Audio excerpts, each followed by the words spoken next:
আপনিই আমার রব। আপনি কার কাছে আমাকে ছেড়ে দিলেন? এমন অচেনা মানুষদের কাছে যারা আমার ক্ষতি করতে চায়, নাকি এমন শত্রুর কাছে যাকে আপনি আমার চেয়ে অধিক শক্তি দিয়েছেন?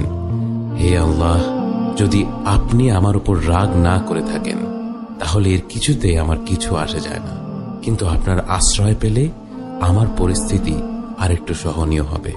হে আল্লাহ, আমি আপনার চেহারার নূরের কাছে আশ্রয় চাই, যা সব অন্ধকারকে উজ্জ্বল করে দিয়েছে, যা দুনিয়া এবং আখিরাতের সব বিষয়ের সংশোধক। আল্লাহ, আপনার রাগ এবং অসন্তুষ্টি থেকে আমি রেহাই চাই। আল্লাহ, এ সব কাজই শুধু আপনাকে খুশি করার জন্য করা, এবং আপনি ছাড়া কোনো শক্তি নেই, কোনো ক্ষমতা নেই।